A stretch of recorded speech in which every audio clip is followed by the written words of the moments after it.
Recording in progress. Call to order the regular meeting of the Rio Dell City Council. Roll call, please. Mayor Lawrence. Here. Mayor Pro Tem Carter. Here. Councilmember Orr. Here. Councilmember Wilson. Here. Councilmember Woodall. Please stand for the Pledge of Allegiance. I pledge allegiance to the flag of the United States of America and to the republic for which it stands, one nation, under God, indivisible, with liberty and justice for all.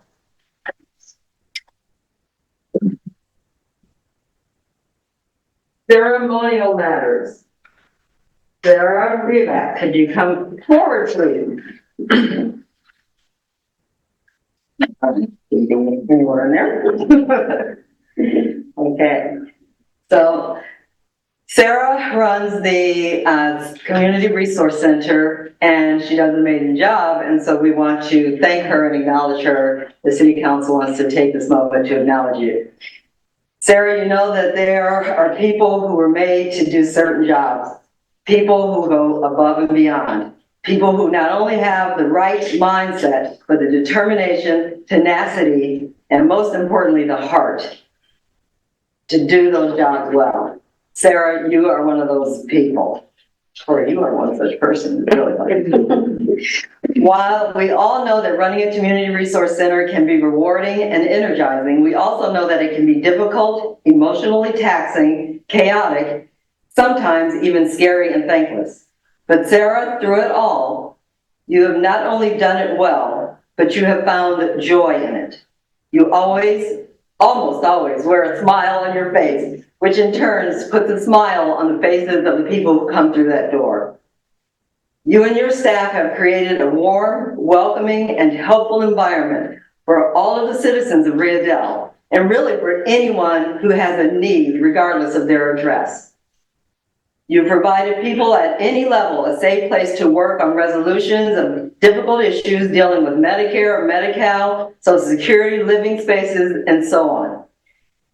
Or just even a safe place to simply be without judgment. So thank you, Sarah. Thank you to your staff for creating a community resource center that has become a pillar of Rio Dell.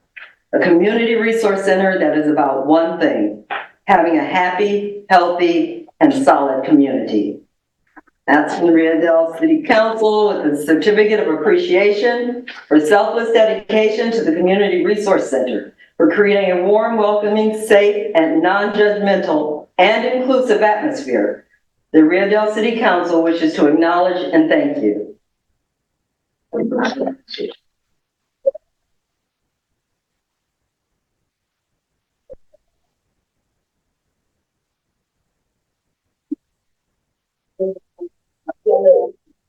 Thank you, Sarah. Oh, someone should take a picture. Sarah, get back up here. I'm on it. Thank you. Gotta take a picture. Have a photo. Yes, please. And nailed it. All right. Thank you, Sarah.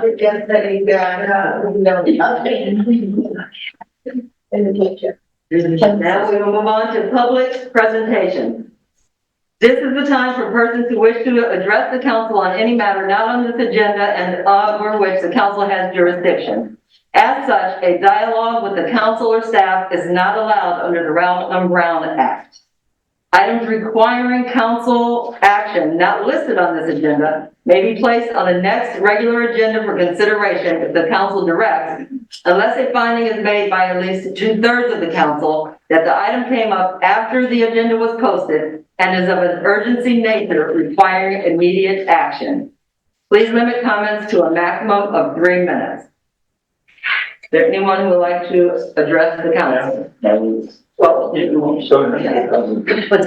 I just want to get in first because Sharon Wolf, 3 Painter Street in Rio Dell. And I just wanted to say thank you to our Community Resource Center and to Sarah and her small but mighty crew for all that they've done.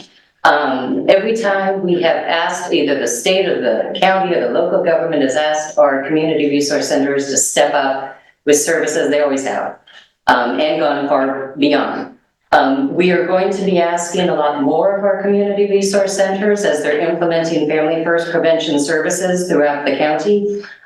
We're going to be asking a lot more of our resource centers, and we have been in a good position to do this going forward because we have such an awesome resource center going forward. So I just want to say that and thank you, and thank you very much. Thank you, Sharon. Come on up. And you guys probably know why I'm on here. Can you tell us your name? Stephen Saunders. Okay, thank you. My house is at 762 Rigby Avenue. Have not lived there.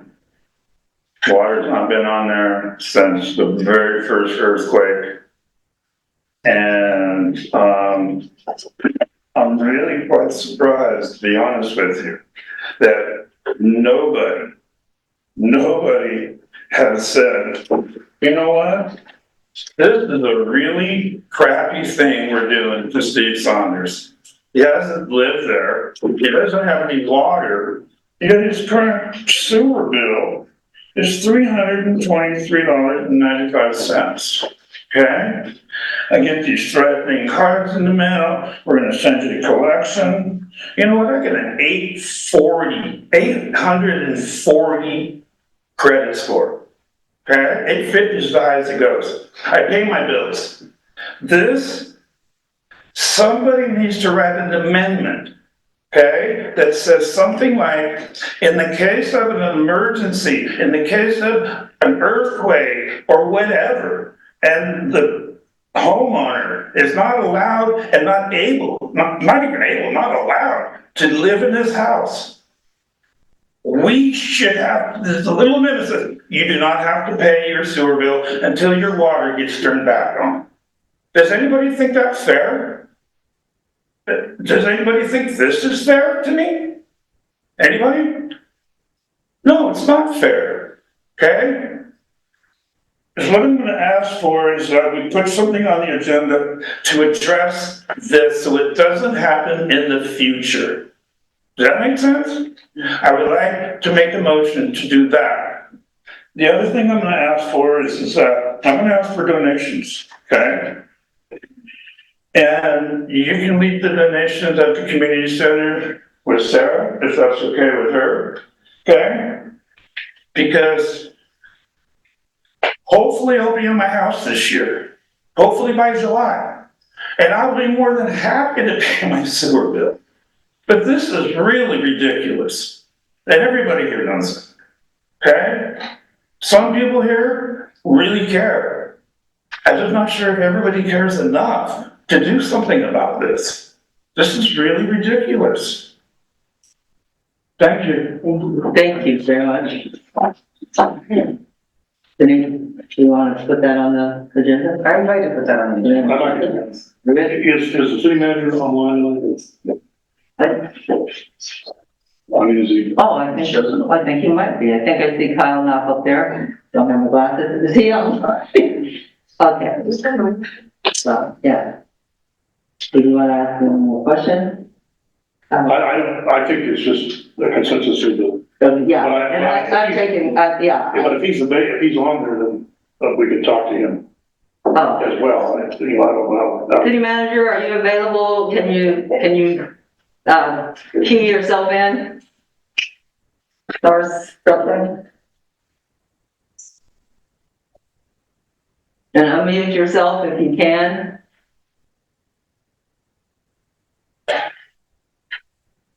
I'm not sure, Frank, I will make sure that he gets that we have the consensus and. It shouldn't be a problem. Yeah. They can't put on the. So we will put that on this agenda. So.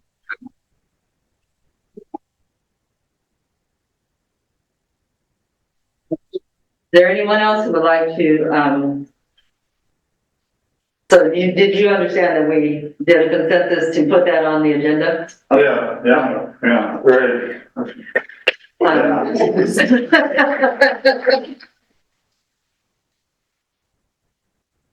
Better is better, right? Would anyone else like to, have anything, that they want to say before we close public presentation? Are there any hands raised, any emails? Then we will close public presentation and move on to the consent calendar. Is there any item that someone would like to pull from the consent calendar? Number 4. Number 4? Okay. Anyone else there? No? Anyone in the public want to pull anything from the consent calendar? Okay. Then, is there a motion to approve items 1, 2, and 3 of the consent calendar? So moved. Second. We have a motion and a second. Motion carries 5-0. Councilmember Woodall. Yes, reading about the trees that we're going to plant, I just found out, going through the agenda, that we're going to have to take out all the trees. And I thought when we first planned it, that it was just going to be the ones that were really bad. And that really bothers me. I mean, we've waited this long to get these nice trees on, and now we're starting all over. We have some beautiful cherry trees and some of the other trees down there. And I'm disappointed, but I just wanted to state my disappointment in that at the last minute I find out that everything's going. Right, and I am, you know, I'm a tree person. I am very disappointed, that was the plan that was put to the state of California. The grant staff came back and said, they all have to go. I know, but I just wanted that Yeah. find out in my Oh, agenda Okay. that there was a change. Oh, But yeah, that's that's fine. important to me, that those trees stay the ones that were good, like the Right. cherry trees.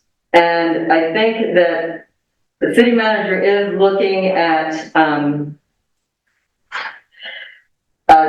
he had spoken to the contractor to get a pricing of what it would cost to pull the trees instead of killing the trees off, but to actually plug them out. But that's in the works too. Okay. So, So, yes. yeah, I haven't read that part of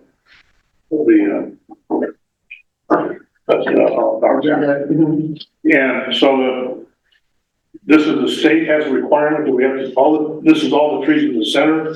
Second, where are the trees? The gateway from the entry to the city Yes. down to, Davis. Down to Davis. And is that because of the fact that the soil root? No, What is in? my understanding is that the state granted awarded the grant. They get to say how many trees, the trees have to be there, we have to follow what the grant tells us. So it is not my understanding that the state has an issue with how they're planted. My understanding is the state wants the trees that they intend to pay for, and they want them all, those trees. And my understanding is that it isn't, there's so much concern how, what happens to the trees that are there. I would like to request that we have a better clarification of this, but I prefer that, the city manager be back as well. And that we get a better clarification, because this is my first knowledge of it too. I understand the issue that we've had previously about, because the old highway went through there, and you can only go down so far, and you can get a further reach and things. Right. But as far as trees that have been, anyway, I would like a better understanding of that before we actually implement, tearing these out, because I don't think we're in the verge of losing the grant if we don't do something in the next month or so, Travis? The grant expires on the 30th of June. Okay, And so we're on a pretty tight timeline to get the contract executed and get the work started. But I mean, as far as physically taking them out. I think they have to take them out to plant the new one. Yeah, like the mayor stated in the grant, there's a certain number of trees that we're obliged to plant. And so that requires the removal of certain trees in the median. And so as part of the application, they require that all those trees be removed, with the city having a choice at their own expense to try to uproot them and save them, to donate or to give away. Anyhow, I still would like to get a better clarification on this understanding of what's going on. I'd agree. Okay, so I'm clear. So you want to pull this and, I'm not asking to pull it, I'm asking to get no, I understand that you want a better clarification I want a of, little better clarification, and rather than we read this tonight, and Tuesday the trees are pulled up and gone, and we haven't moved ahead with we're authorizing this other outfit to come in and start planting trees, is that correct? yes, they are going to do the gateway. They will remove and they will also be planting the trees that are coming in. The issue really is, at this point, the issue is timing.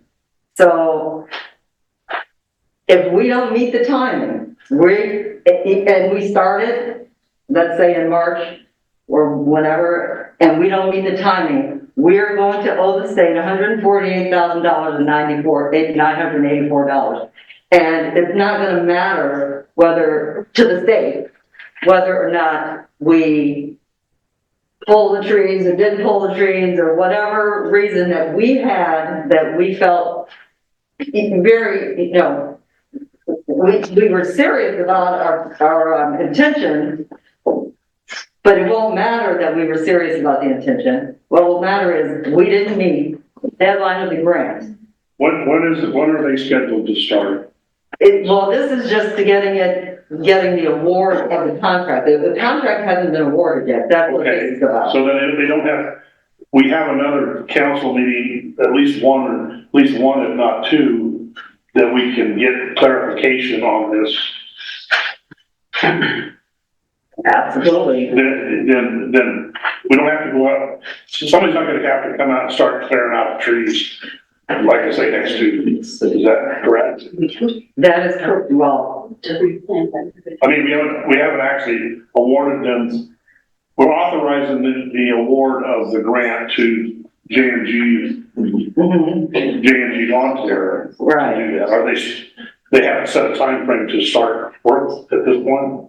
Not to my knowledge, but I can't imagine they've created a start date if they don't have a contract. Right. So we do have the ability for this. We have absolutely the ability to say, We let's can hold have off. another meeting, and then we could have a better clarification of it.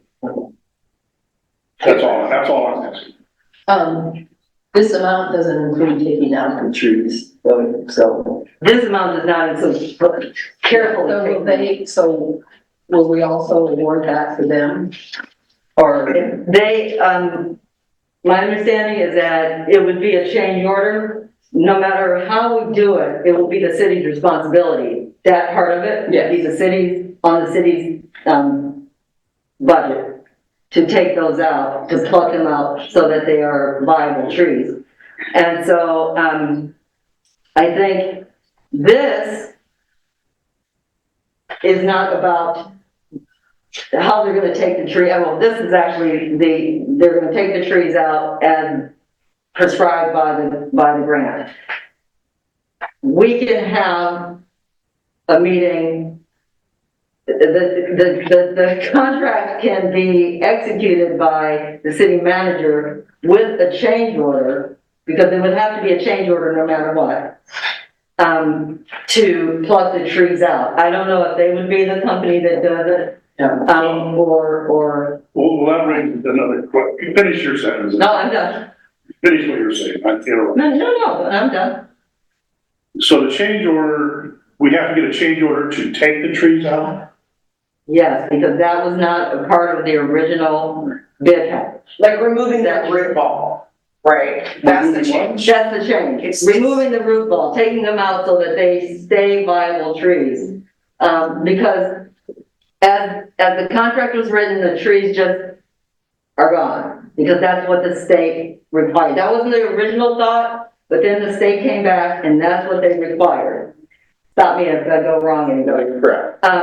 So when the state came back and said, we need all the trees gone and put in and we needed, the new trees needed to be planted in their place. That then became pretty much the pathway to getting the grant, because that's what the state mandated from us. That was not a good, it wasn't a good idea, you know, from, I don't think, any of our standpoint, but the only way to get around it is for the city to, do a change order, ask the contractor to take the tree, the root balls up and out safely, remaining viable, keeping the trees viable, and, that will be a change order, no matter what. There's no way around it. A change order, in order to take the trees out, whether we throw them into a chipper or what, is a change order. Is that correct? No. No, only if we pluck them out to save them. That is the change order. Cutting the trees out, ripping the trees out, just, you know, killing the trees to get them out. That is what the state has mandated. Get the trees out, pretty much, bottom line. But because that wasn't the original council ID plan, the city manager has asked the company if they have the machinery and the ability to take them out, take their root ball out and save the trees. That would be a change order. So this award of the contract and the change order that would have to be in place to get the trees plucked out are two separate things. So, Do we know what that costs? that's what we're waiting for, that to come back, from the company. That's what we're waiting for, that information to come back regarding what the cost will be. Okay. My understanding is that they don't have to kill the particular trees right away. They don't have to there's others, you know, There's other spots they could be working. right. And so if we award the contract so that it can get going, they are coming back, the city manager has requested that information, that cost Okay. estimate. That's, When that comes back, then we would have a vote on the change order. okay. I'm just gonna speak up here real quickly too. We tried to go back to the state and say, hey, can we tweak? And we have gone back and forth with them a few times about trying to tweak the number of trees, and it was just a no. Like, It was a hard no. I mean, I understand the importance of taking them out alive and moving them if we can, but I think the bigger picture is why three of us didn't find out the report packet came out that this was even a thing. Well, it's been on the agenda. it's been on the agenda, the ad hoc committee, we had a conversation with the city manager, and then it gets on the agenda, and then we have the discussion. It wasn't, It's been on consent calendar before. That they were coming out, that it had to be changed for them to be pulled alive. I wanna say, I know the approval for the bid has been on there a couple times because we had to go back and forth about the cost of bid. I'm more about the communication on the council because it doesn't seem, I mean, last Well, week or last the meeting. communication within the package. We get the packet, we review the packet, we come in, we talk to the city manager, then we come to the meeting, which will be today, and we have this conversation amongst us in the public, whether or not we want to go forward or whether or not we don't. But it isn't, so here it was in the packet. Okay. Packet came out Friday. So, we had a chance to come in and talk to the city manager to get an explanation. Everything isn't discussed with the entire council before meetings unless the council member themselves reads it in the packet and comes in and discusses it with staff. And then when you have your discussion, you get your full information, then we come here and we sit down and we talk about it and we make the discussion and we make the decision. So it's not sneaky because it's right here. I'm not saying sneak in, I'm not talking about violating any acts, I'm just saying an email that said, hey, there's been a significant change to this proposal. I'll speak up. Wasn't here. Kyle was here, he didn't leave till today, so I was in his office already. So I don't wanna take up too awful much time on a consent, thing when we have people here to talk about, other stuff, but I found out about this, what was like 2 weeks ago, something like that, and we did meet with the ad hoc multiple times. I was in Kyle's office for at least an hour and a half with Travis going back and forth, what about this, what about that?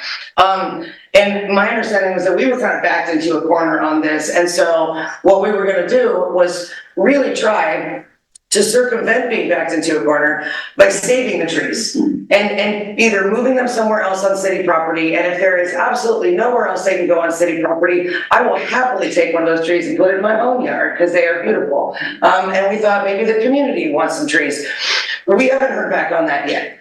What I'm wondering is if we pass this now, we can still go back and get the cost on this and talk more about. That's in the process. Yes. The question has been put, or to the contractor, what the cost would be, and so.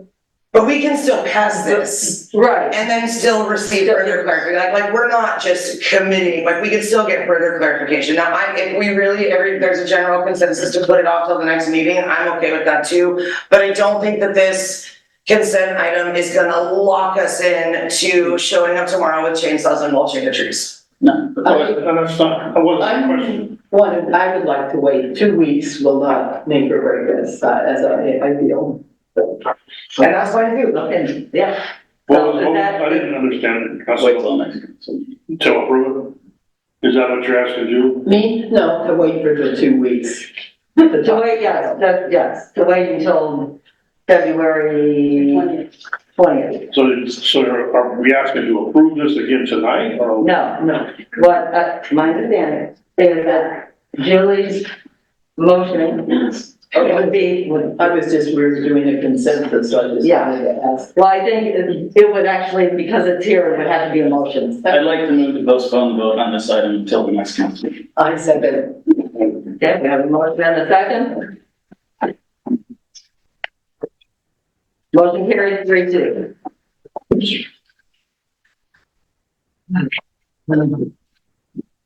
Reports and staff communications. Normally, the city manager would tell us, what he's been up to. And as soon as I can find that page, I'll tell you what he's been up to. He's attended a SCORE meeting in Anderson on the 26th. Attended a solid waste local task force in Eureka on the 22nd of January.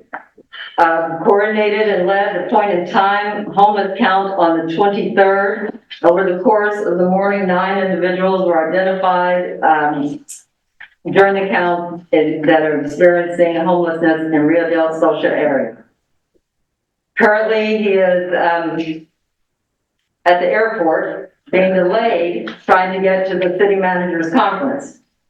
And the city manager and the wastewater superintendent attended the final plan set meeting on the 25th for the water SIP program. And the project is still on time and expected to be sent out for bid soon. I don't know that the city manager can, when we tried to get him to come into the meeting before, he was unable to apparently, so, I will ask city manager, is there anything that you would like to say? If you can hear us, or communicate with us rather, would you unmute yourself and communicate? We'll give him a few seconds. I'm gonna say he cannot. So, that's the city manager's schedule. Is there any questions from staff, from the council for the rest of the staff? I have one. Mayor Pro Tem? I just want to say I'm glad Kyle is at the city managers conference because this is his chance as a city manager to talk about what we experienced last winter with earthquakes and storms and kind of tell our story to people in other jurisdictions. And I think that's important. So if you can't answer, that's okay. It's fighting a good fight.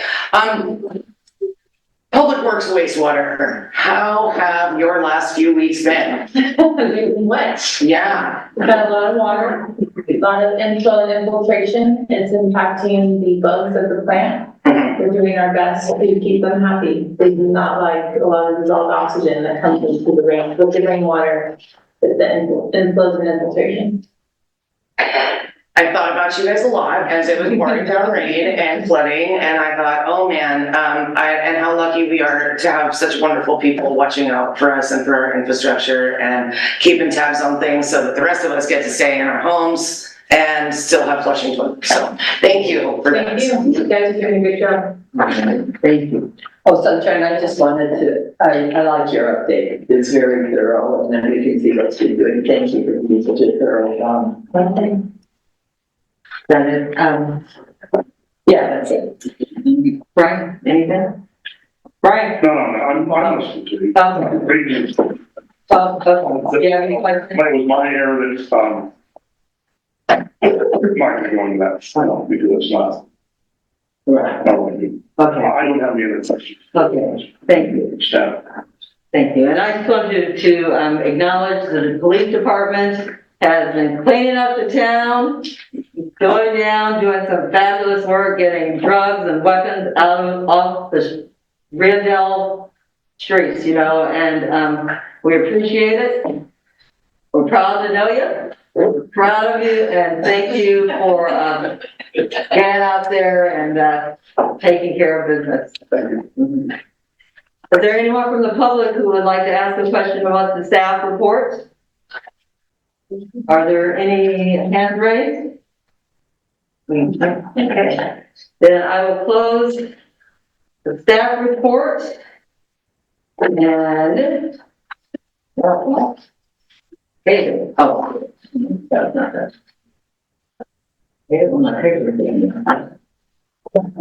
There we go. Special call items.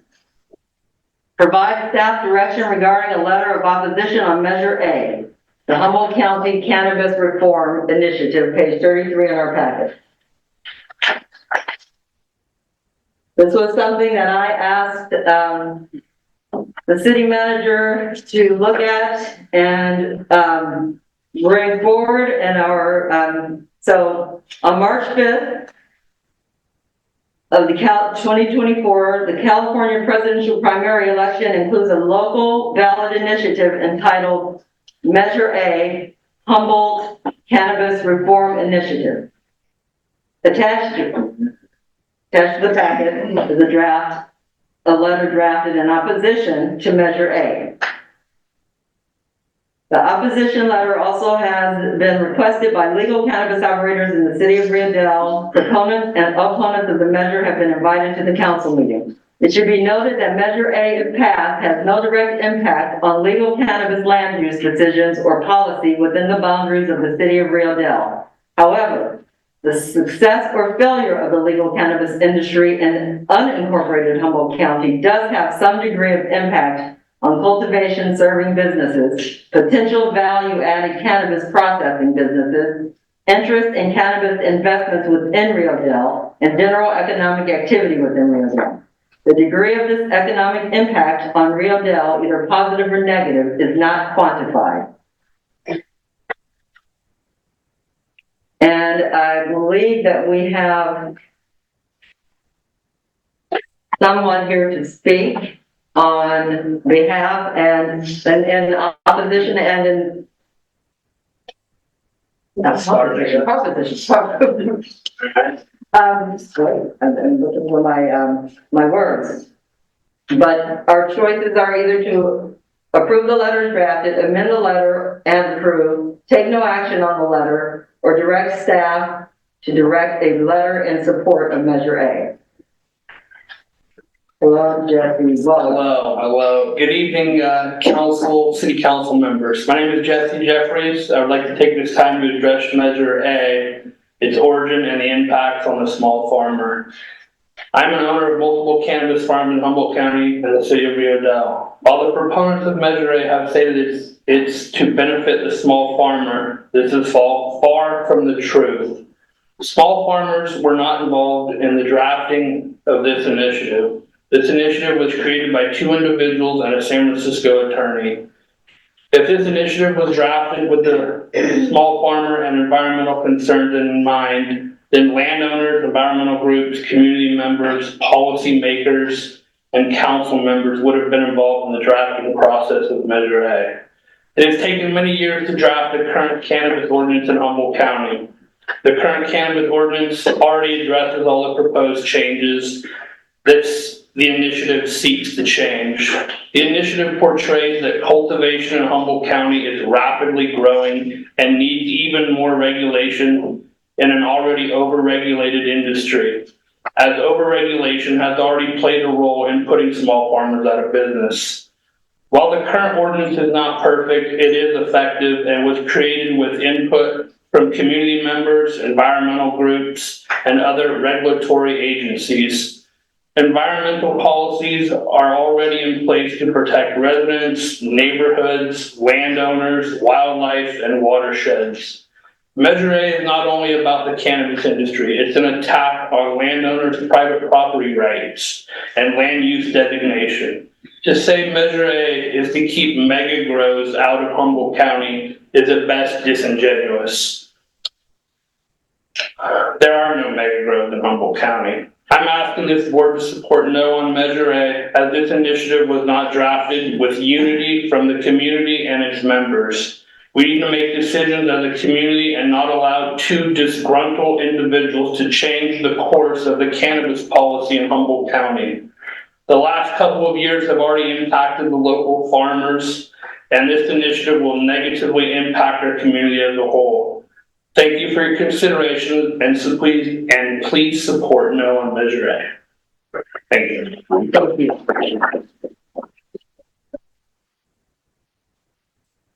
Hello. Well, good evening, Mayor and council members. My name is Ross Gordon. I'm the policy director with Humboldt County Growers Alliance. So we're the trade association that represents permanent cannabis operators here in Humboldt County, and really appreciate the opportunity to talk about Measure A tonight. We are opposed to Measure A and asking for you to endorse a no position on Measure A. I feel like now is a really important time. Early voting mail ballots were mailed yesterday, so we're now in the thick of election season. And completely agree with the comments by the commenter before me. I think a large part of this discussion is really about a collaborative approach to cannabis regulation in the county. As the previous speaker mentioned, we have very, very exhaustive, very, very detailed cannabis ordinances in the county that were developed with input from farmers, from environmental groups, from neighborhoods, from law enforcement, from county and state regulators. And Measure A is 38 pages of very, very detailed law that really comprehensively rewrites all of those ordinances, and does that without any of that public input. And I think you see that reflected in the list of folks who have come out against Measure A. So those include the sheriff, they include Arcata and Eureka City Councils, they include the Humboldt Democratic, Republican, and Green parties, sort of an unprecedented agreement. That's not the way to regulate cannabis in our county. Also includes chambers of commerce in McKinleyville, Willow Creek, Eureka, and Southern Humboldt, and really a much, much longer list of leaders within our community. And it's really the outcome of a lack of collaborative process which led to this initiative drafting. Just to speak briefly about what's so concerning within the initiative, it's not about regulating cannabis. We have very, very stringent regulations currently at both the county and state level. You can call it micromanaging cannabis, and I would go even further and to say it's really punitive toward cannabis. So the initiative really wants to stop the expansion of cannabis. And expansion is defined in the initiative to include any increase in water usage, energy usage, or the number or size of any structure used in connection with cultivation. So this initiative is really trying to micromanage farms right down to, are they building a barn or a drying shed? Or are they trying to build some infrastructure on site, maybe to facilitate tourism on the farm? So this is all discussed really extensively in the Humboldt County Planning Department's report on Measure A, which I know is in the agenda packet and is really comprehensive. And what that report concludes is that Measure A is so burdensome that it'll make the legal industry not viable in Humboldt County.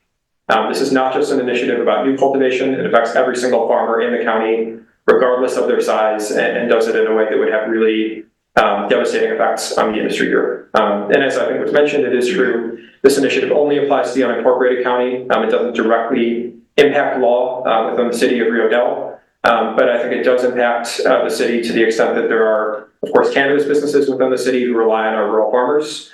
That's what makes our county unique, is that we have small craft rural farmers and also just businesses within the city, and $52 million in tax revenue that cannabis farmers have paid to the county.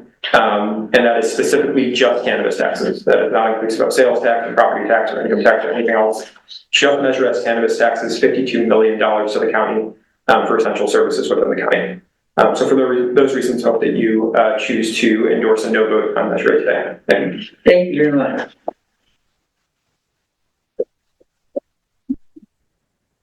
Members, Mayor, my name is Gabriel Smith. I'm the general manager of Route 101. So as far as speaking to the functioning, I think these guys hit the points, but what I would like to speak to is the fact that, I mean, in the last 2 years, the cannabis business has been decimated around here. I can speak to that from my sales and so on and so forth. And honestly, I mean, I know that we're one of the biggest taxpayers in town, and I mean, if this goes through, I'm not even sure if we'll stay open. Honestly, I mean, we're making the switch in my business currently, but I mean, I'd still like to keep that nice part of it. And it's been horrible the last 2 years, and this is just going to make everything a whole lot worse. And I mean, that's money directly out of your guys' pockets. So please vote no on Measure A. Thank you.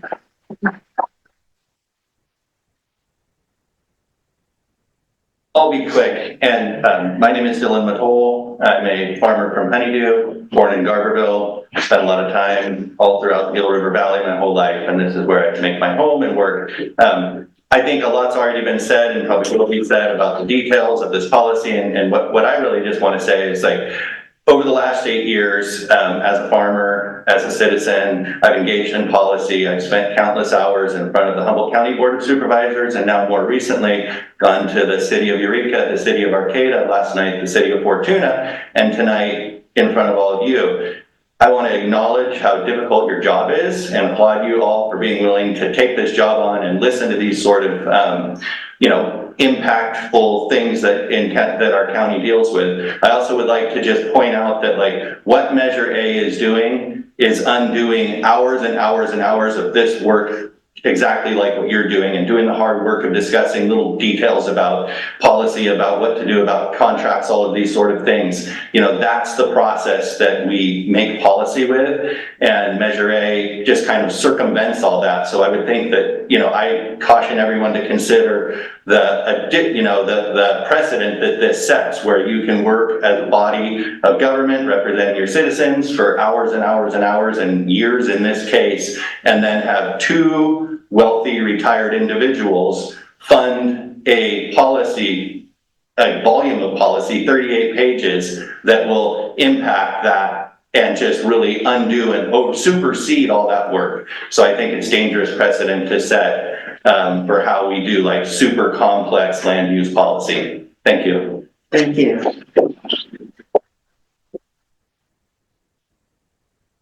Good evening, Craig Johnson. My wife and I own a small farm in southern Humboldt, under 10,000 square feet. And that's exactly what the proponents ran this ballot measure on. We're here to help me. We don't need this kind of help. They talk about their initiative having cannabis with tea. That's a bite I don't want to have. And I brought one of the maps that they use on their website. This is directly off of their website. And it's shows all these green dots, and those dots are the concentration of cannabis farms in the different watersheds, okay? One thing is that the devil's really in the details here. If you look down at the legend shows that one of these dots is about 1.5 miles, okay? So they're representing that all this green is miles and miles and miles of farms, okay? Today, right now, if you were to take all the farms left, the legal farms that came through the front door, sat before boards, got inspected by Fish and Wildlife, all the other agencies, they would fit into 1/2 square mile. That, so you can have a little perspective, that's about your main street from Bridge to southbound or off ramp down here, and just a little bit beyond the freeway, if you were to square that off right there. So that's all the farms that are left. So this type of policy isn't really necessary anymore. Like we've already been fully regulated down to almost nothing. So I want to share one other point with you all, and that is through the campaigning, we've gone from the Rotary in Garberville to Oryx, gas station, just trying to really connect with everyone. And what this has done is put a yard sign in our front yard. And I have a couple older gentlemen that walk past my house, and one of them with a cane, and he shared with me how cannabis has helped his dying wife, and if there's any tincture for sleep these days. And then the other neighbor drives by my house after his morning coffee, and he's an ex-Green Beret, served in Vietnam, and he shows his button, no unmeasured A. That's the badge he's wearing now. He's so proud of what we're doing. He is just he's showing full support. So like this community and all the other communities and all the people that walk past our homes, they really want us to succeed for so many different reasons. Everyone has a different reason, whether it's the medicine or the economic gain or just the right of a property right. So we ask you tonight to join us and oppose Measure A. And if you do so by the end of the night, we will memorialize that with a token. So thank you.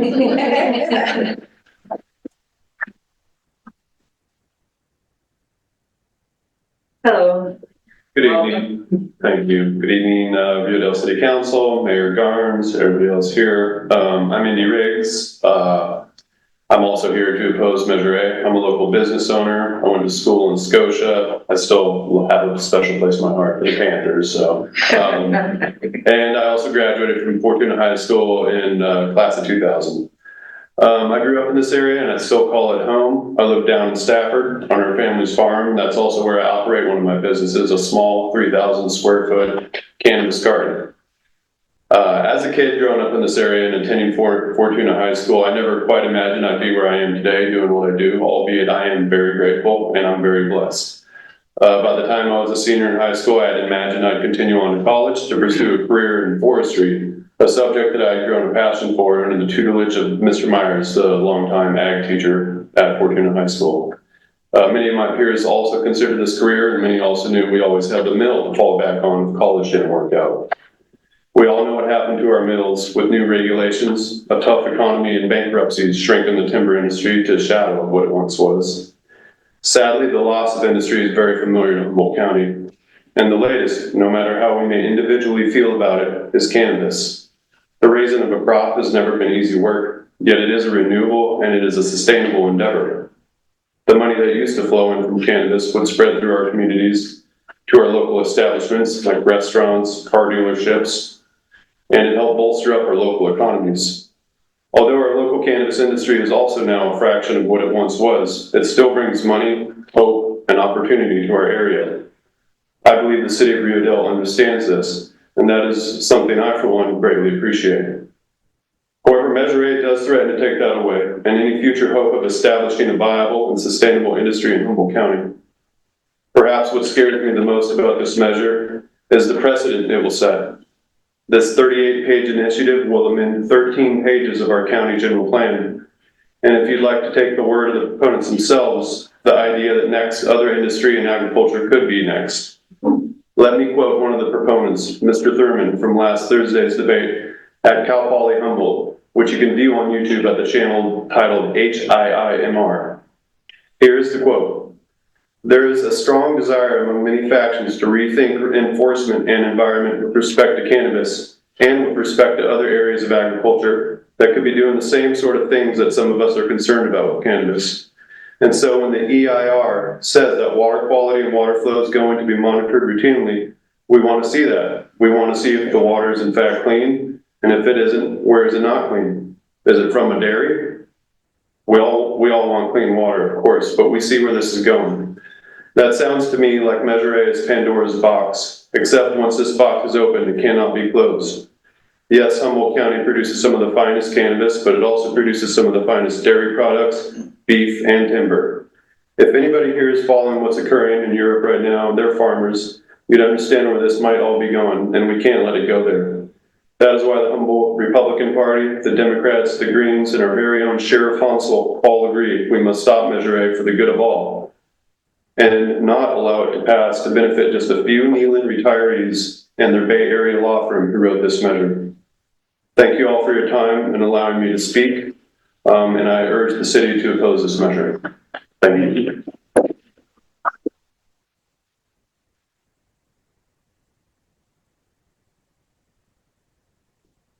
Welcome. Hi, thank you for having us. My name is Cassandra Taliaferro, and I am a small farmer, and I also own and operate a distribution company and processing facility in Eureka. The proponents of this measure have consistently said that the opponents don't understand the intention and are misinterpreting the initiative. I can read. I've made it this far in the compliance process, and if this measure passes, I will have to comply with what this law says. The planning department wrote that, it's basically gonna be impossible to enforce. And so, Ross Gordon, HCGA policy director, is a genius. He interprets all of this legalese for us, and we talk about it weekly. And if that's, the only thing they keep going to is that we're just misinterpreting the intention when the opponents just have facts and figures and data. So, yeah, we urge you to oppose Measure A. And I do have some stickers if anybody wants them. I can leave them on the table. Thank you. Supervisor Bushnell, welcome. Hi, good evening, Mayor and Council. So I spoke also at the Fortuna City Council last night and took an opposition against A from early on. I was part of an ad hoc that worked with Mark and Betsy, who are the people that did this, and tried to work with them to change our ordinance, to start a change in our ordinance. But the cannabis ordinance is not perfect, and it is a work in motion, just like any other industry. It needs an opportunity to be able to pivot when necessary. Brand new industries grow and change, and you have to adapt. Something that's tied to the general plan does not allow that, does not allow for that pivoting to happen with the planning department necessary to grow on your business. One thing that has been continually said is that it's not our intent to punish cultivators. But when you create an ordinance and you have to put it into law, and then you have to put it into ordinance form, that takes attorneys and lots of work with attorneys. So it may not be your intent, but how you accomplish that with that ordinance doesn't always work out like you intend. It's proven, it happens all the time. It's scary to me that no other industry has come up against this kind of a voter initiative. Why not logging? Why not dairies? Why not alfalfa fields? Well, I think we heard the other night that maybe it is going that way. That will hamper any kind of economic growth in this county. It's not about cannabis, really. It's about the policies and the way it's being driven and directed. Cannabis is legal. you don't like it. Some people don't like it, I understand that, but you have to get along and coexist. And you can't stifle people just because of what they choose to do in life. And it's not fair that people have come from 2016 to current, followed every rule, regulation, and now are gonna have to try to pivot again. The sheriff opposes this because it will cause people to go back underground, if you want to say that. And that's where a lot of environmental damage happened. Their intent is environmental work. It's going to do the opposite. People can't take it. And it already, the boundaries of how people economically are making it are very slim. You want to add more that they have to do or can't do, more restrictions, more permitting. Also, the planning department will have to make these ordinances, and cultivators will have to change according to those ordinances. That cost will go to the cultivator. Nobody does anything for free. So while they're going to be bound to do that by this Measure A, the cost will be passed once again to the cultivators. I ask that if you can't vote against Measure A this evening, and if you have more questions, please investigate that. Please know what you're talking about. Please call John Ford, call a neutral party, call an attorney, but really investigate what you're voting on, and know that there's a reason that this hasn't happened to any other industry in Humboldt, or very often anywhere. Thank you for your time. Thank you.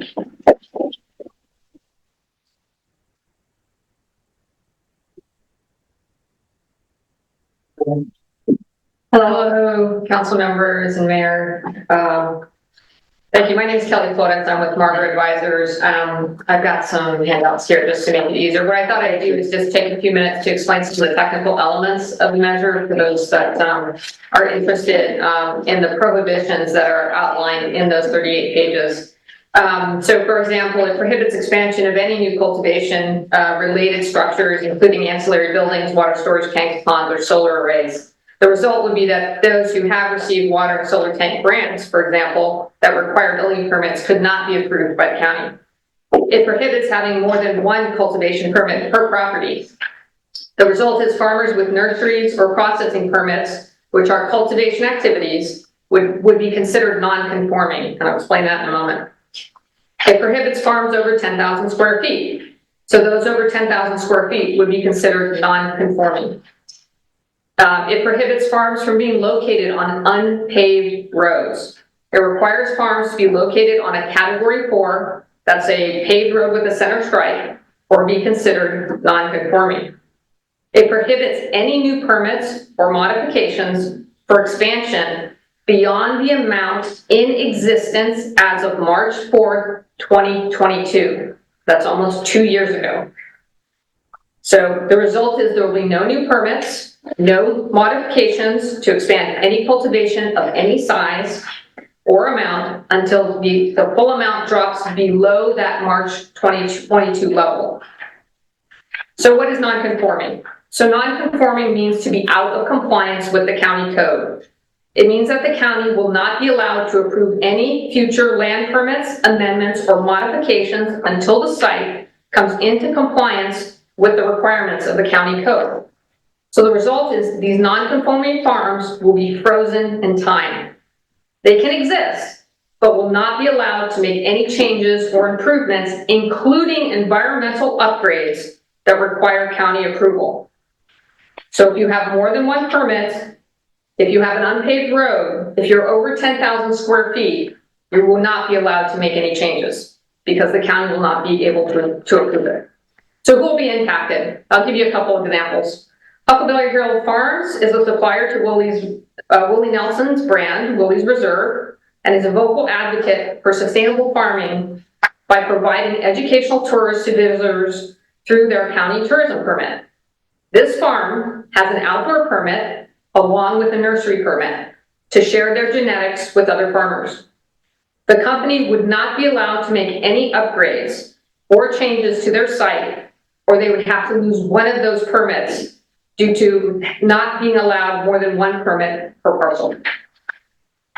Another example, Moonmade Farms. This is a regenerative, sun and earth certified, DEM pure certified farm. It works to contribute more to the environment than it takes from the ecosystem.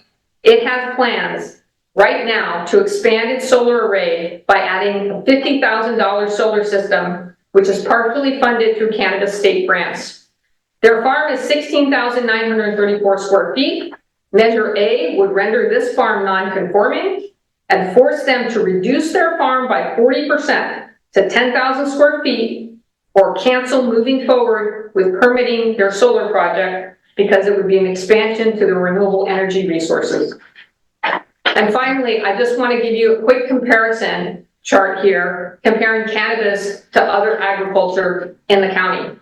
The average farm size of a non-cannabis farm in Humboldt County is 731 acres. The average farm size of a cannabis farm is 15,613 square feet. That's 0.36 of an acre. So if you think about the total land use used for farming in Humboldt County, it's about 27% of the land. The amount used for cannabis, as was mentioned by Craig in his chart, it's about 0.016%. That's how much of permitted land is now, right now, legal in Humboldt County. The amount of farms over an acre, because this is supposed to stop industrial size growth, the amount over an acre, 100% of all non-cannabis farms are over an acre. There's only 2% of farms, of cannabis farms that are over an acre. And the median size farm, so the typical farm, agricultural farm in Humboldt County is 60 acres. That's a typical farm, non-cannabis. Typical cannabis farm is 10,000 square feet, like Craig's. This measure is just overzealous, overreaching, over-restrictive. It doesn't support our farmers. It doesn't support our local economy. And so we ask that you support the letter of opposition and continue to allow this industry to move forward. Thank you very much. Thank you. Suzanne Mays with Margaret Advisors. I'll be very brief. You folks know us. We moved into town 2 years ago. We made a major investment, are continuing still to make major investments in our building. We have a very lively, busy consulting firm in the cannabis industry. I heard earlier that it really wouldn't affect Rio Dell. It would, because it would so dramatically affect our business that we would pack up our business. We would have to shut our doors. So I encourage you, look at collateral damage, look at all these farmers. We want to be here. We're doing the right thing. These folks are taking care of the land. They're not destroying it. If this measure passes, as Kelly mentioned, there will be no more amendments, no more expansions. Those are the things that we do. We won't have anything else to do except closure reports. So please vote no. Michelle, thanks. Thank you. I think we've covered everyone in this room but you, Rich. You got nothing okay? I think you're much smarter than I am. I don't know about that. Very smart. So are there any hand raised? There is a hand raised. Okay. They just need to unmute themselves. They're *6. So please unmute yourself. 2530. Thank you. 2530. Please unmute *6 and introduce yourself and speak your piece. Yes, can you hear me? Hello? Can you hear me? Yeah. All right. Yeah, okay, good. My name's Mark Thurman. I'm one of the co-sponsors of Measure A. And I'm urging the council and mayor not to vote no on this measure. It appears your decision is based in part, if not extensively, by the analysis of the county. The analysis is seriously flawed, as we've indicated in the packet document that you have. I'll give you a couple of examples. The initiative does not prevent solar panels or water tanks. In fact, it requires water tanks. And it actually states that if anything like panels is restricted, that would be a violation of the measure itself. The initiative also does not add new permit renewal requirements or processes. This is already in existence in the current ordinances. The initiative does not prohibit farmers from obtaining dispensary or bed and breakfast or tourism permits. It actually applies only to cannabis cultivation permits, no other kinds of permits. The initiative does not require any existing farms to upgrade roads to Category 4 standards, as the analysis claims. It only new or expanded permits under 2.0 would require an engineer validation. So another incorrect statement. Initiative does not prohibit farms from improving facilities or improving efficiency, contrary to the statements made about non-conforming use. It doesn't prohibit improvements. It simply stops expansion. In addition, the county's errors and falsehoods that shown in this analysis are not limited to the analysis itself. The comments are not neutral or fair representations of the facts, as is required by law. Rather, it appears they're intended to influence and undercut the public support for the initiative. In other words, to take part in this political campaign right now. The distribution of the analysis or its flawed conclusions would even violate the Political Reform Act. So this is a serious problem with this county analysis. The pervasive misstatements, mischaracterizations, misrepresentations of the initiative advanced here in that county analysis create a strong impression that the analysis was not really intended to provide a neutral or balanced factual information to the public, but rather to influence public opinion on a ballot measure that's now before us. So I would ask you to read carefully both the initiative and the HCRA response, which is in your packet. And I would expect that the Rio Dell City Council does not really want to make an important decision like this based on a document that makes such false claims and misrepresentations. I'd also like to correct some statements that were made earlier, that this isn't about just two old retired fuddy-duddies who didn't have anything better to do. It's about over 7,000 people that signed this initiative, contacting 10,000 people. Many hundreds of other people participated in this. The major provisions of this were crafted in collaboration. And you're probably not going to believe this, in collaboration with the Growers Alliance, specifically Madeline DeLapp, over several Zoom meetings and emails. So this is not something that was created out of a vacuum or a void.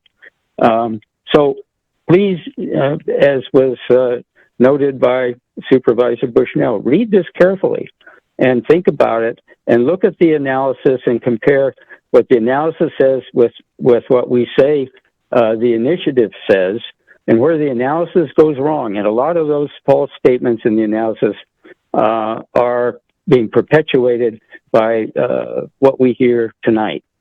So thank you very much for listening. Thank you very much. Are there any other hands raised? Are there any emails? No emails? Can I speak? I can look at it. Welcome. Hello, everybody. My name is Nick Erickson. I'm owner of Pullman Farms. I've been a resident of Rio Dell since 1996. My family's been in county since 1900. I wasn't going to speak just because of the redundancy of so many points, but after Mark decided to call in, and thanks for showing up, Mark, along with the 7,000 supporters that he's claimed to have at every function that we've gone to. It's been 2 or 3 of them showing up, if they show up. Talking on his falsehoods, I would like to point out that when we were formulating ordinance 1.0, there was public forums where everybody could come together and try to formulate where these regulations are what they're gonna look like, how they're gonna be enforced. They didn't show up. They didn't put any that their input into on 1.0 or 2.0. It wasn't until They realized they might have a legal farm in their backyard, in their neighborhood, that they decided to take action. That farm never even broke ground. They went through with this initiative, even though that farm was pulled out of the permitting process for that farm. It's kind of snowballed out from there. Then they go to get their signatures, their 7,000 signatures on their initiative. They presented this as protecting the small farms, protecting the environment. It was a Trojan horse. This is 38 pages of legalese that it took the county 6 weeks to dissect. The average signature, yeah, when you're out gathering signatures, the average person signing these isn't gonna understand 38 pages at a glance when they're walking through the county fair to sign this. This is how they gathered signatures. I believe there's only 200 that had to be verified out of that 7,000, so they keep claiming they have all this support. Where are they? If you look at the list of support that the Vote No Measure A has behind us, it's for a reason. I'm sorry, I can feel the passion he brings that out in me. So anyway, I'm a long time committee member. I spend my money here. Part of this. And I just urge you strongly to please vote no on, support voting no on Measure A. Thank you.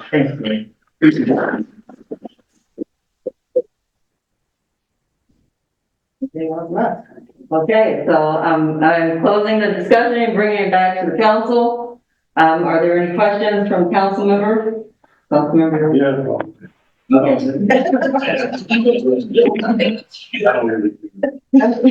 No.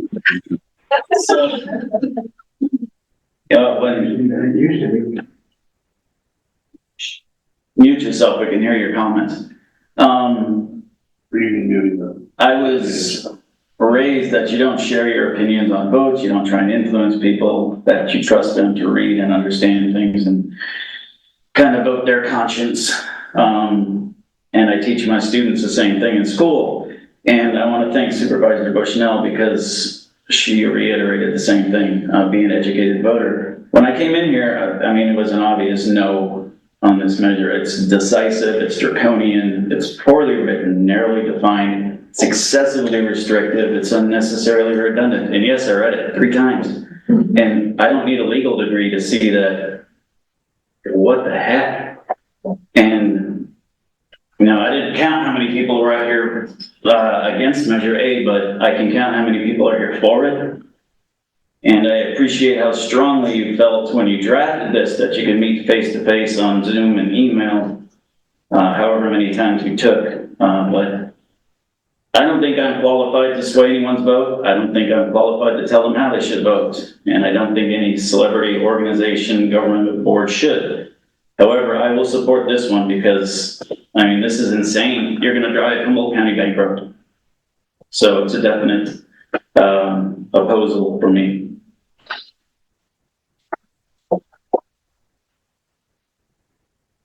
Okay, I did read the initiative. I've been following this for the last, 2 years since the beginning.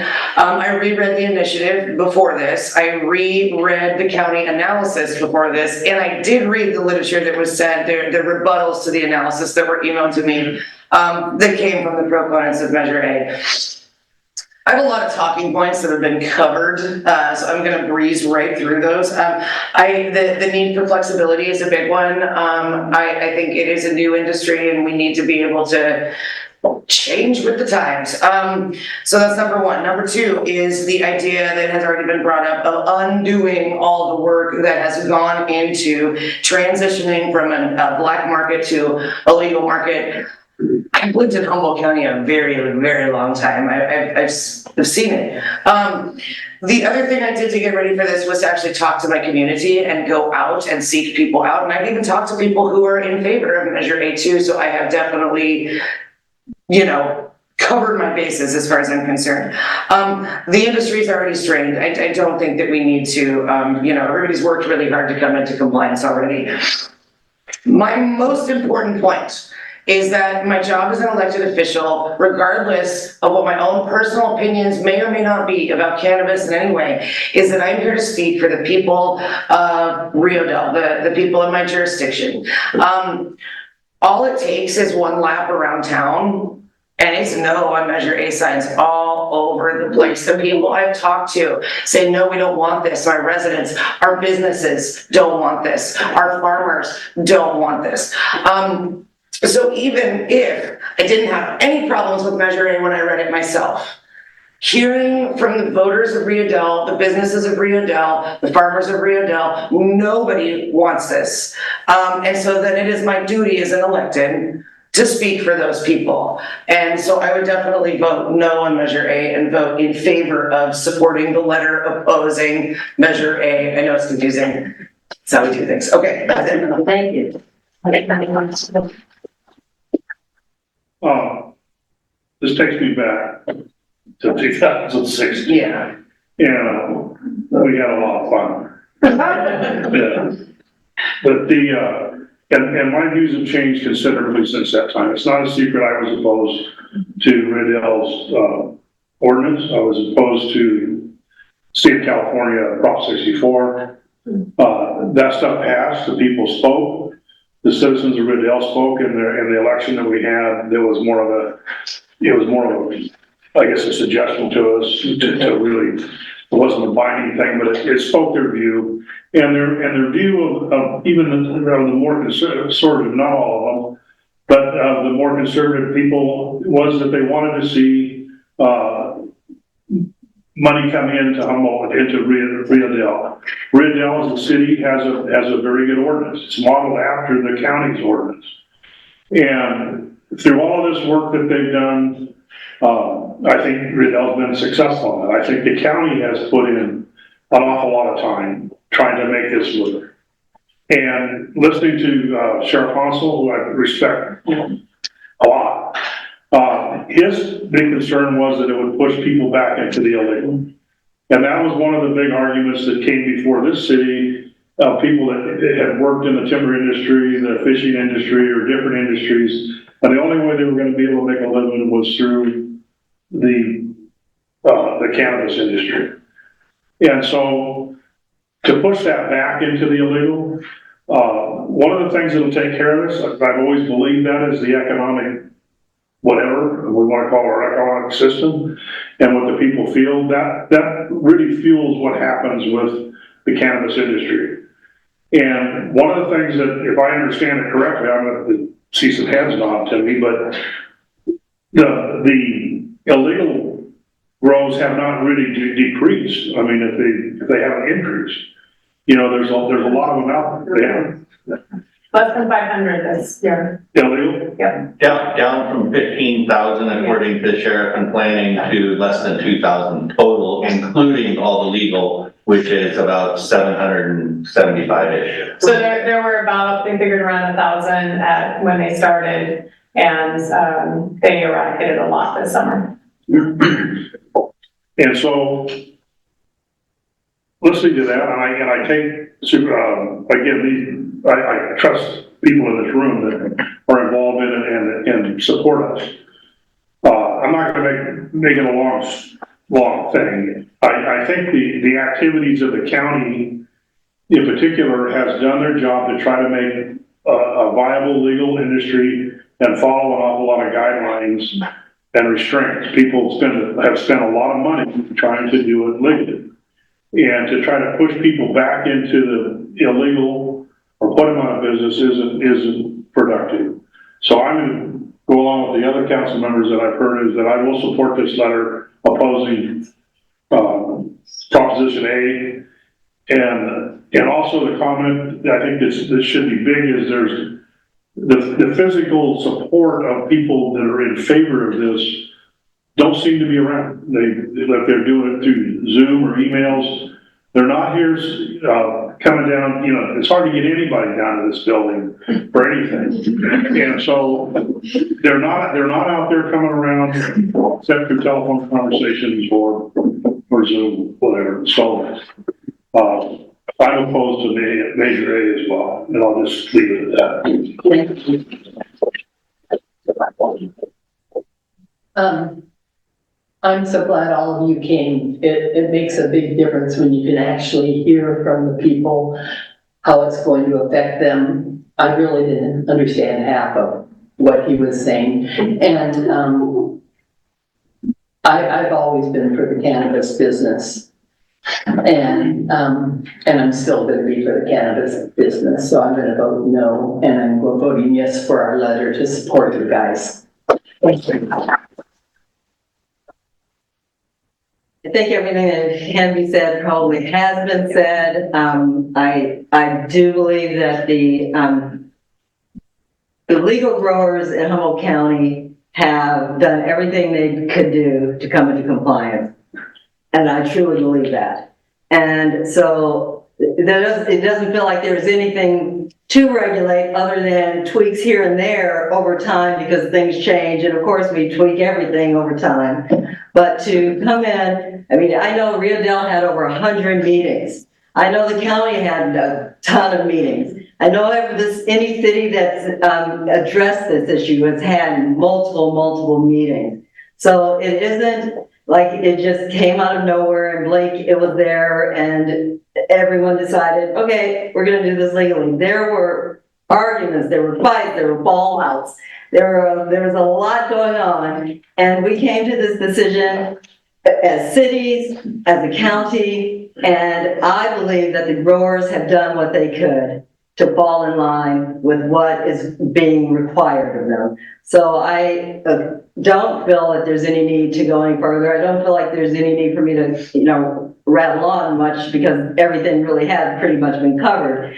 But I did ask the city manager to bring this to us, the council, so because I thought it was very important that we take a stand for the people who are here, the growers who are here, the people who supported the city, the county, and for all the work that we have all done to get to this place. So I think that's it, and everyone's spoken. Oh, Sorry. Say one more thing. Take 2 more seconds, I'm sorry. No. I married into Humboldt County, so I haven't had a lifetime in seeing this, but my father-in-law had a logging industry here. I know people in the fishing industry, and I saw what happened to those, and it didn't take me long to figure out what happened. And I appreciate all of you showing up to keep this from happening, because we don't want this just to become northern San Francisco. We don't want to be driven out of here so that they can put high-priced mansions and everything else, because it's a beautiful place, and that seems like what they're doing. So thank you. Thank you. Well, is there a motion to approve the letter of opposition to Measure A? So moved. We have a motion, is there a second? Second. Please vote. Motion, okay, wait, get that on there. Motion carries 5-0.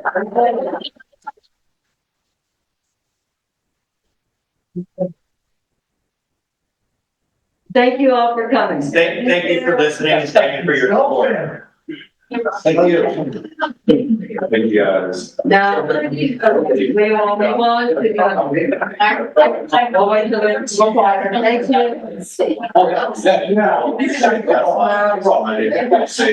Permission to approach that. Thank you guys. Sure. Thank you, guys. There's your badge. There you go. There you go.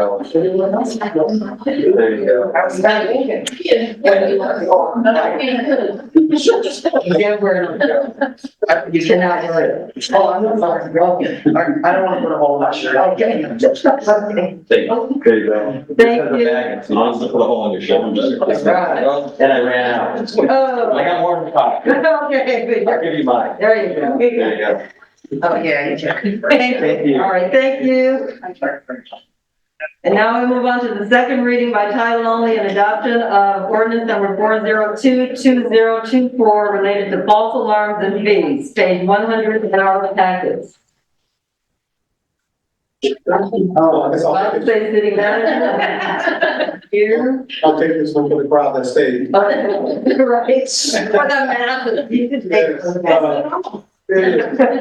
Yeah, good afternoon, Mayor and City Council members. This is the second reading of proposed ordinance 402-2024, establishing false alarms and fees. This will establish false alarm fees in the municipal code, which we don't have in the state. And just to read some of the things that we talked about in the first reading, the Rio Dell Police Department is responsible for responding to residential commercial alarms within our jurisdiction.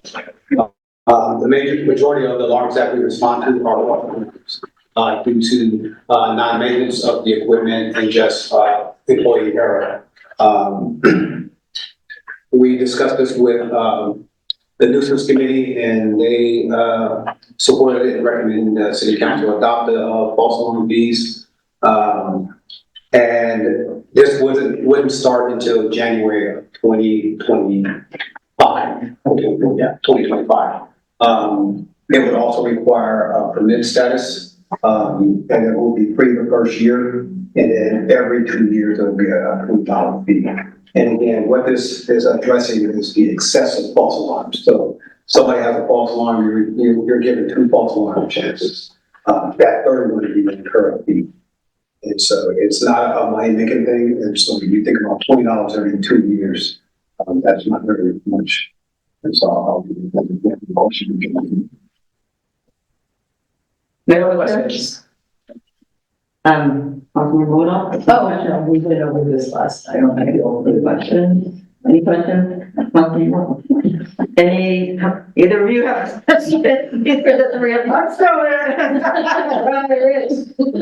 One question.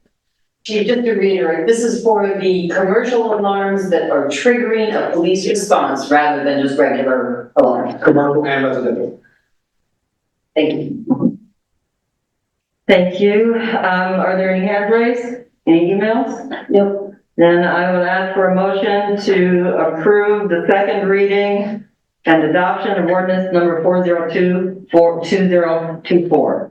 So moved. Second. We have a motion and a second.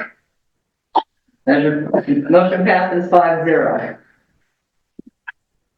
And our final item, and I will ask if anyone's going to need, is Kevin on the line?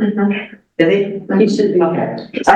He might be asleep. I couldn't find, I couldn't find my glasses there. I can't see if he's up there. Okay. So introduction and first reading of ordinance number 403-2024, amending the city zoning regulations to 1, define and allow for residential care homes with 6 or fewer persons by right in all residential zones. 2, update the definition of family to mean 1 or more persons living together in a dwelling unit. And 3, provide for farm employees housing consistent with state law and zoning that allow agriculture as a permitted use pursuant to the State Employee Housing Act. Community Director Caldwell. Mayor Garnes, members of the council, this actually starts on page 117 of your packet. These are implementation programs in our adopted state-approved housing element.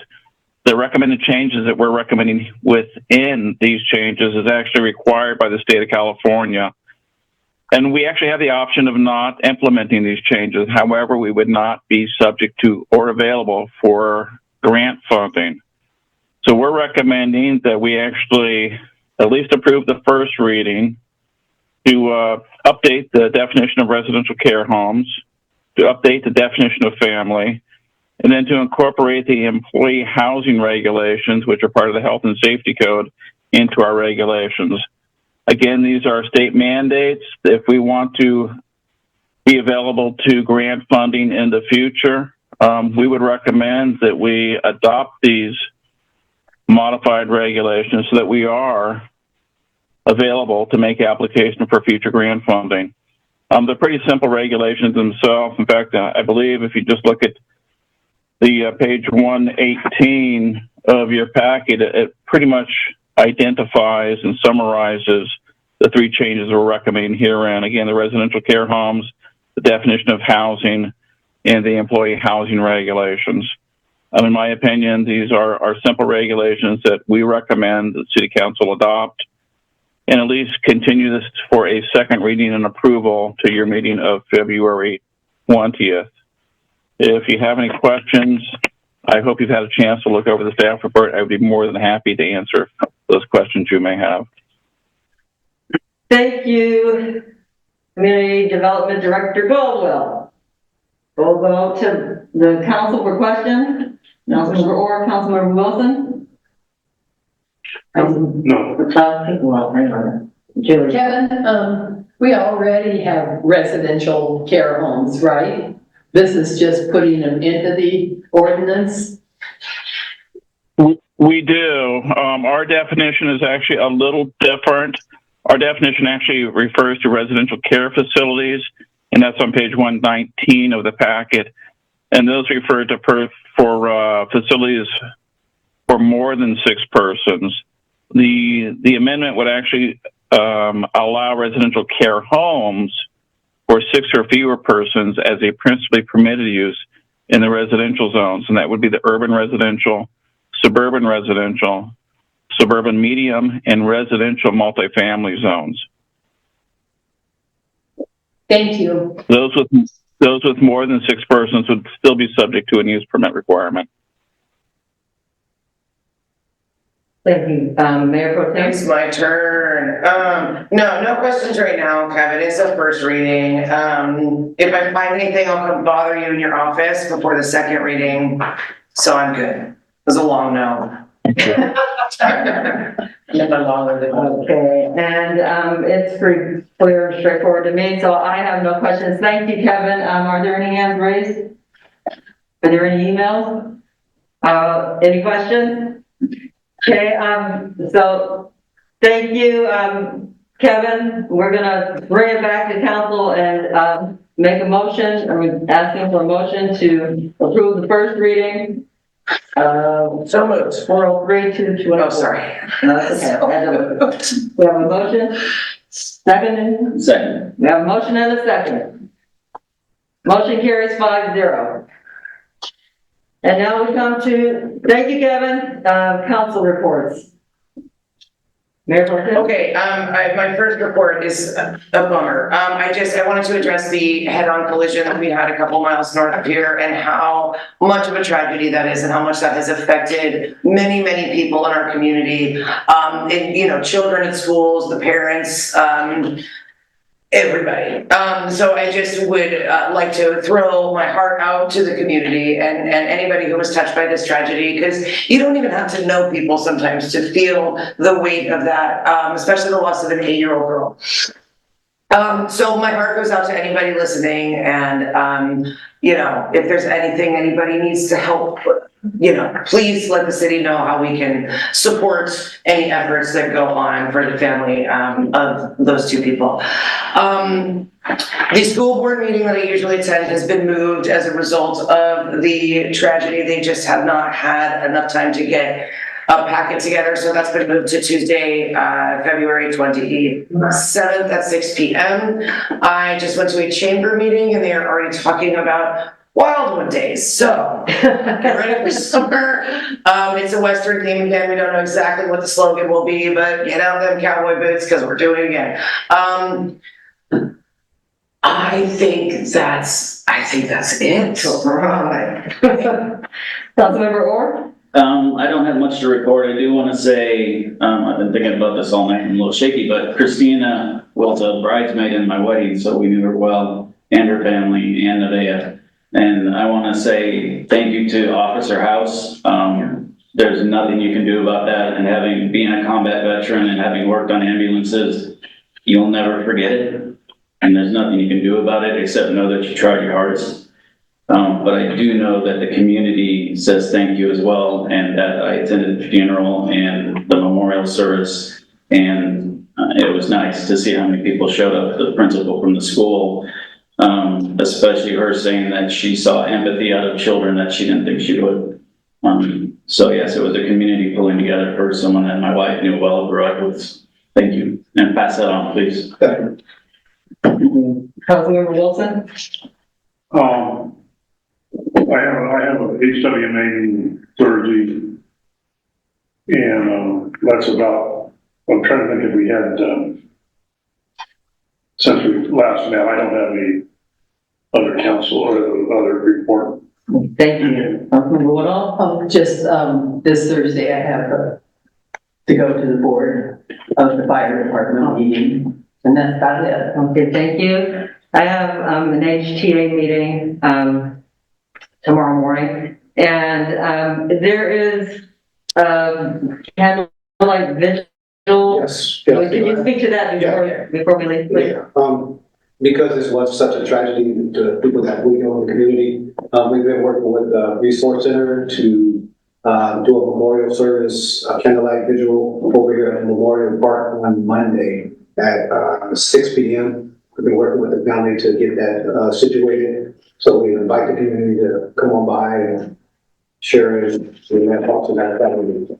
Greg, could you extend that to Fortune Fire? Yes, we will. Again, thank you guys for your support.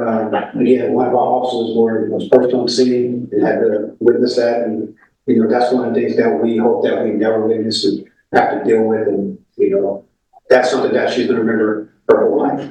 And so, again, thank you for all the support.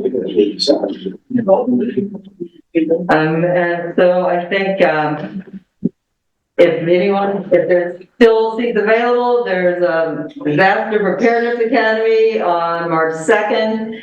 If there's a link to Blue Lake Casino, if you just go to Blue Lake Casino's website, you'll be able to find that and follow the link. There's a Spanish-speaking Disaster Preparedness Academy on March 3rd.